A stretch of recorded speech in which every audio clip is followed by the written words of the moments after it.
I think what would be interesting, kind of bringing it back to testing, like something that you said in the very, very beginning, right? Is like, okay, if if not the LSAT, then the GRE.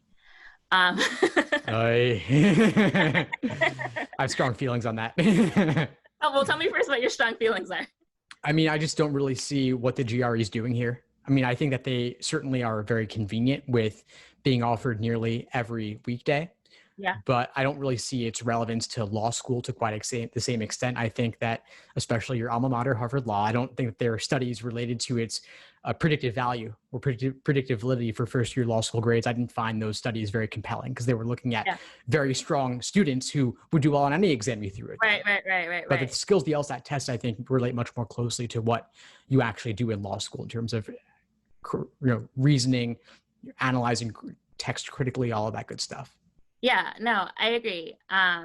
I think the GRE is more of a convenience, but thinking about like this whole thing between the LSAT and the GRE, and even kind of broadly testing, what I am hoping and what I'd love to get your thoughts on is like I want to know where the future of testing is going because studies and research have shown that they do disproportionately affect underrepresented minorities. That I mean, I think the LSAT is a little better than like on the college side the SAT, but what are they showing? Are they really the true marker and predictor of the ability to do well in school? I know I have friends who I went to Princeton with who like struggled through the LSAT, and really smart students just could not master the LSAT. So I kind of am hoping that the pandemic, wishful thinking maybe, makes us like take a pause and really look at what it is we're testing and whether there's other measures that we can be using. But then I, even myself, struggle to say, okay, if we took away testing, like what would admissions look like? So I'm kind of like interested in your ideas, like thinking about equity and race and socioeconomic class, like where do we go with testing?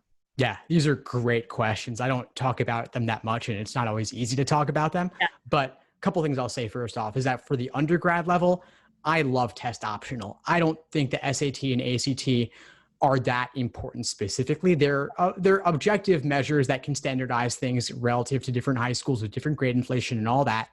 But when you're in undergrad, there's so many different career paths you're taking. Mm-hmm. And some of them aren't related to exams or graduate level education at all. Right. So I'm not sure how relevant those are. I think, if anything, people skills might be a much better predictor of future success in a lot of ways at the undergrad level. I think the LSAT in particular is important because of 1L and the bar exam, and the costs of flunking out are really high.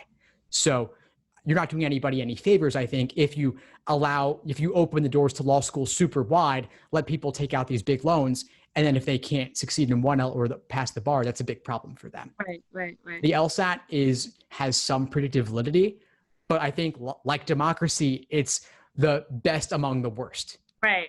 It's terrible, but better than all the others, that sort of thing. So if you could develop something that was a better predictor than the LSAT, I would love to see that. And I would support it 100%. People have tried to do that, but it hasn't really gotten too far.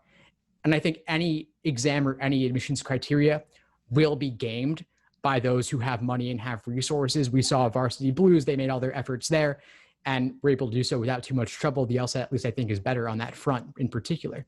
But what I would really love to see is better free and low cost resources. I love Khan Academy in general, but I don't love their LSAT prep product in particular. And I don't love that LSAC didn't give them that much to work with in terms of a limited set of exams. So I'd love to see more from LSAC in terms of just opening the door and giving away all the exams for free, or putting together a better free resource. Yeah. And then I'd love to see that going all the way down the chain. And we know the College Board cares very little about this sort of thing.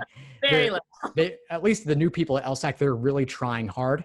Yeah. But I think these inequities with standardized tests and education, they go all the way back down the educational pipeline, all the way back to even the elementary level. And the fact that funding for education is local, but tax bases from town to town vary widely in their resources. So I think you've got to start there.